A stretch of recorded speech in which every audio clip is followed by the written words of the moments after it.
afternoon, and thanks for joining us. I'm Judy Simpson. The quality of Vermont's dairy products, from cheese to ice cream, is known throughout the world.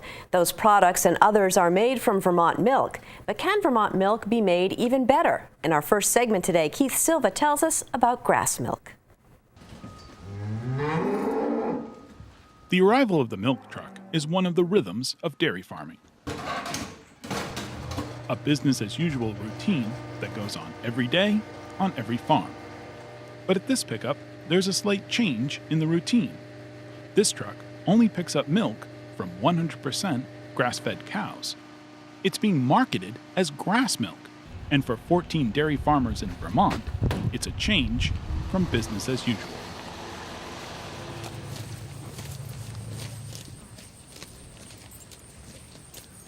My daily news feed is coming from how well the grasses are doing, how well the cows are doing, and how the system is functioning. The Beidler family have been grazing cows on their 100-acre farm in Randolph Center since 1998. I didn't own a farm of my own, so we were having to start in with a mortgage and purchasing the equipment and the land and the cattle and everything, and realized that it was enough to pay a mortgage, but to have to pay for lots of equipment on top of it, we were hoping to avoid that. And I saw a grass-based farm as a window of opportunity. Any farm, if you really love what you're doing, that's the system which works well for your farm, and that's what has done well for us here. Grazing fits Beidler's production system as a certified organic farmer, and he believes it's also a perfect match for Vermont. I think the Vermont landscape does lend itself well to growing grass. It's a default option that happens naturally here. If soil gets scuffed or in your lawn or on a roadside, it comes back to grass almost immediately, and it's a healing plant. It's what our hills really want to grow other than trees. Beidler takes his feeding program one step further than most other organic dairy farmers.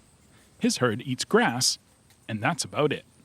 We haven't fed grain on this farm for 8 years, and I find it works very well. We were seeking self-sufficiency in one way, and sustainability too. I think we knew that grazing was a good thing, and then we wanted to take it one step further in reducing as much as we could. We did it very gradually. We started off, maybe feeding 12 pounds of grain 17 years ago was my average, and then we reduced it down to 6. And then by the time we stopped, we were only feeding 2 pounds of grain, and that was mainly just to get the cows to come into the barn, we thought. And oddly enough, the cows didn't need that to come into the barn. They come in on their own. The frost eating did a little bit, but it was really like after we spread that compost. Yeah. And then that turns the next year, then your grass is going to be that much better because of that clover, and it's like the system gets... Beidler is a member of the Organic Valley Co-op, a farmer-owned cooperative that specializes in certified organic products. In January of 2015, Organic Valley started up a route for Vermont dairy farmers like Beidler who raise their cows on an exclusively grass-based diet. John Cleary is the New England manager for Organic Valley. The grass milk is 100% grass-fed, and it really came about because we realized there was consumer demand for it. There were farmers that were already farming this way, and it was really as we started testing the milk and looking at the nutritional composition of the milk that we realized that 100% grass-fed milk actually has a different nutritional profile. So it's worth, pulling that milk to have it segregated into its own carton for those consumers that are looking for it. A half gallon of Organic Valley grass milk sells for around $5.29, which is about 50 cents more than other Organic Valley milk. In comparison, a half gallon of conventionally produced milk, on average, sells for $2.69. The cooperative needs to be smart and look to the marketplace, see what consumers want, because in the end, we're trying to serve farmers. Farmers need to be aware of what consumers are looking for, and they need to respond to that. It's a certain type of consumer that's looking for sort of the purest product, in this case, a non-homogenized, 100% grass-fed. It's not going to be for everyone, but we're trying to find an organic option for the whole range of consumers. Another difference in price is the price paid to the farmer. So the conventional milk pricing is fairly volatile. It goes up and down based on supply and demand. Right now, conventional farmers are getting paid about $16 a hundredweight. Our regular organic valley farmers are getting paid somewhere around $35 to $40 a hundredweight, and the grass milk farmers are coming in somewhere around $42 to $45 a hundredweight.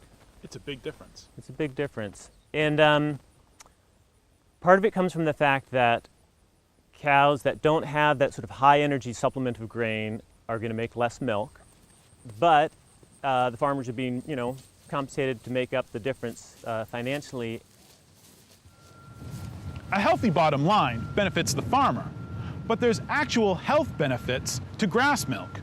Researchers here at the University of Vermont classify grass milk as a functional food, which means it has a greater positive effect on human health than the nutrition in other milk. 100% grass-fed milk has more fatty acids in it, like CLAs and omega-3s, what doctors call good fats. Maybe the real bottom line is this: grass milk has more beneficial fats our bodies need to improve health and prevent disease. So it's really saying that we found a way to make a very healthy milk. So all milk is healthy, but when it comes to the good fats that our bodies need, especially omega-3s, and getting them in the right balance between omega-3 and omega-6, we found that nature knows how to do it. And it turns out 100% grass-fed cows produce that kind of milk, and that's really worth a lot. I really believe that grass milk is here to stay. It's always going to be a portion of the market. It's not likely to be the only the mainstream. There's a small segment of our population that is currently interested in that may well increase. We know it's a hot selling item now. I think there's a lot more potential for this because the benefits are just starting to get understood. Currently, Organic Valley is the only national brand selling 100% grass-fed milk. It's a new way to think about milk, make more money for farmers, and improve our health. It's more than business as usual. In Randolph Center, I'm Keith Silva with Across the Fence. Thank you, Keith. Our next segment takes us to the Fleming Museum at UVM. The museum's spring exhibits span the globe, including the work of a photographer who has traveled to India for the past 3 decades. Across the Fence's Rebecca Gollin spoke with the photographer about the exhibit and why it's entitled 1008. I started going to India about 30 years ago, maybe longer. And I was, at that point, a long-time meditator. I started meditating early in my 20s. And I went really for spiritual reasons. I would go to ashrams or go on retreats. And I spent a lot of the time in India in the beginning looking at the back of my eyelids. And after many, many trips, I felt like I owed India something for all that I had received from the country. And so I contacted an orphanage and I said, the next time I'm in India, could I come and do seva? In India, that's selfless service. That's the word they use. So the woman said yes, and that was in Varanasi. So after that trip, I went to Varanasi and I spent 2 weeks living in the orphanage with the children. They were street children and orphans, and I got very involved with that community. And from there, I established myself more than just a visitor. What are some of the techniques you use to create your pieces? All of these images have been sewn together using Photoshop, and they're sewn together using different angles. There are many, many images within the images, but they tend to look like a straight image. But if you know anything about photography, you know that a camera can't do these. But they could be kind of deceiving, and I've had professional photographers not realize that they're actually stitched together. So I want it to be both very natural and something you're comfortable with. I also think it's more the way we see the world than the camera. The camera photographs an object, and this actually pulls you in and sort of takes you out a little bit in a way that we experience the world rather than the way the camera records it. And there's a lot more on the museum videotape telling the more specifics of it. What's the meaning of 1008? Well, if you asked any Hindu or any Indian that, and there are over 1 billion of them in the world, each one would know, because 1008 represents the god Shiva. And it's believed that there are 1008 names for the Lord Shiva. And the thinking behind this, I think, is very interesting. is that there's no one thing or even 20 things that could describe God. But these, if you got 1008, you would get closer, but not the full picture. So it's a way of looking at the world with all of its multiplicity and levels and trying to get to the essence without thinking you can do it in one sentence. And so when I was doing the photographs, I felt like there were 1008 aspects to India that I had encountered, and that if someone saw them, they would get somewhat closer to the experience of India that I had, but not necessarily the whole one. What's it like being a woman traveling alone through India looking for these opportunities to take photographs? I must be a little naive, or I've been living under a rock, but I didn't know it was a big deal, so that probably made it happen easier. I'd already been to India quite a few times, maybe 12 times with groups, so I knew the culture a little bit. And then I started, slowly, and then worked out. And I found the big advantage is being an older woman, I'm very unthreatening.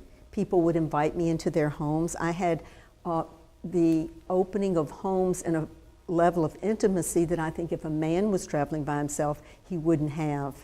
And that was one of the big advantages. And then once I started doing work with orphans in the community got very protective of me.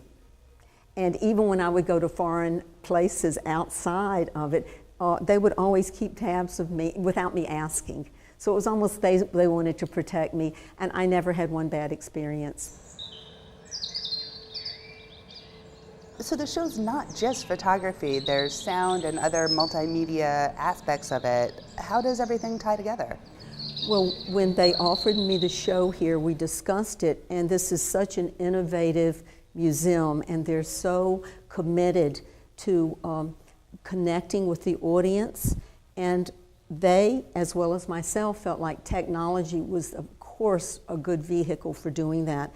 So having the ability to just let someone walk through and not have a cumbersome sort of storyline to begin with, but if they want more information, they can go to these little iPads that are mounted on the wall, and they can find out about individual images or technique or backstories, how it happened. I thought that would add a lot of interest to the viewer.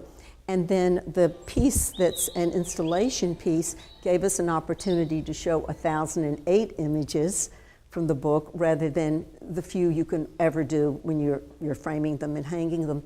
And then I had, through my travels, had recorded street sounds, and so those were woven together into, I think, a very beautiful background sound. So that's playing as each of those images, and it's not like a slideshow, they're merging in and out of each other, sort of pulsating. So it just gives another experience. So we felt like we've got auditory, and we have visual, and then I also have some of the books out, so there's a kinesthetic experience. They can thumb through the books.